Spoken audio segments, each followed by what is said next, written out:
And good Wednesday morning to you, meteorologist Joey Sovine here in the Live 5 First Alert Center, as we do want to get you up to speed with the very latest on what's going on in the tropics. Unfortunately, watching what has already been a devastating hurricane, Hurricane Beryl, continuing to move forward this morning, coming closer to its next stop, its next kind of land area that's going to unfortunately suffer some pretty significant damage from this storm as it moves through. Let's hop right into what's going on this morning. The very latest on Hurricane Beryl as it is moving west-northwest at a really quick clip. In fact, we'll zoom in a little bit closer this morning to the storm system. And one thing that has kind of disappeared over the last 24 hours is the eye of this storm on the satellite imagery. It doesn't have that clear kind of circular eye that we often find in the center of these storms.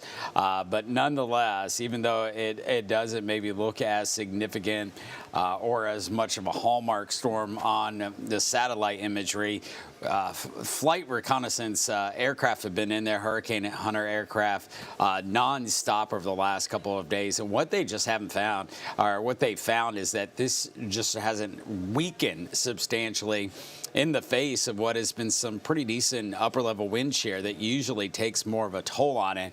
At the end of the day, what does that mean going forward? Well, it means that this is still a very strong storm. It didn't weaken a whole lot between the time it moved through the Windward Islands and now as it approaches Jamaica. It looks like it's going to make a pass just south or very close, if not over top, of the southern coastline of Jamaica. So like the Kingston area, that southern coast is what's going to be hardest hit by the storm system. So Beryl, as of 8 o'clock, 145-mile-per-hour winds. Moving to the west-northwest. So today's the day for Jamaica as conditions go downhill as it passes by as a major hurricane, most likely Category 4 hurricane, over the next couple of hours. Really, it looks like by lunchtime early this afternoon, it'll make its closest pass.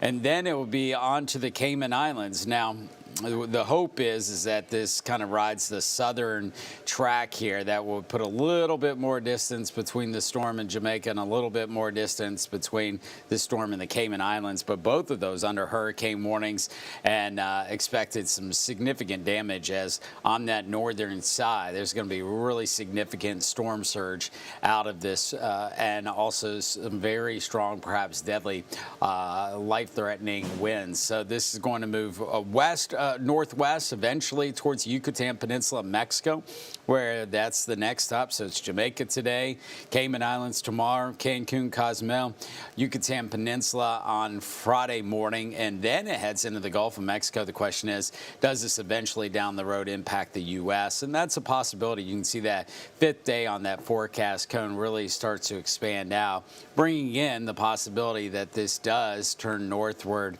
and perhaps move into Texas. What shape or how strong it will be, certainly a question mark at this point in time. But you can see the latest computer models, most of these pretty bunched up right in there as it moves through the Yucatan. But then there's some fanning out, some expansion or different solutions, quite a wide range here as we look out toward the end of the weekend and in early next week, as it perhaps moves west into Mexico or perhaps gets tugged a little bit farther north into Texas. Behind that, what is else out there? Well, the only other area we're watching is marked by that X there. We have a tropical depression almost going on the same exact path of where Beryl has, kind of following in its footsteps.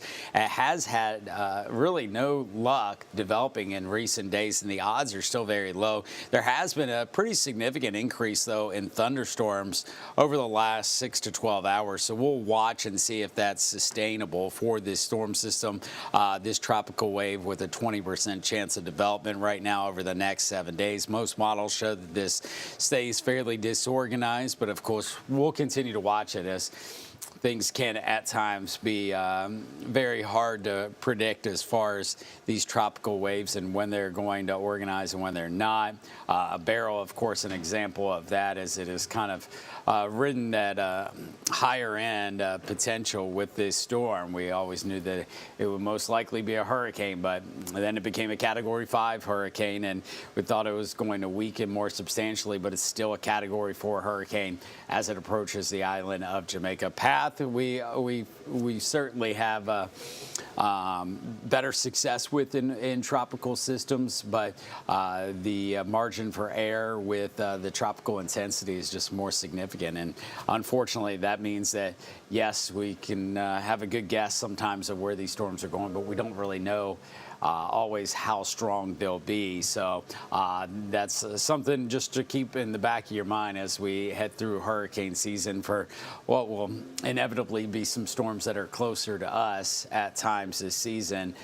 We always have to prepare for the worst possible outcome and hope for the best. And unfortunately, the worst outcomes coming true right now did for the Windward Islands a couple of days ago, and now for Jamaica. It's today, and Cayman Islands tomorrow, and then down to the Yucatan Peninsula of Mexico. So we'll continue to keep you updated with the very latest from right here at the Live 5 First Alert Desk. But for now, once again, we're watching those two areas, including Category 4 Hurricane Beryl approaching Jamaica. We'll keep you updated all day on air and right here at the Live 5 Alert Desk.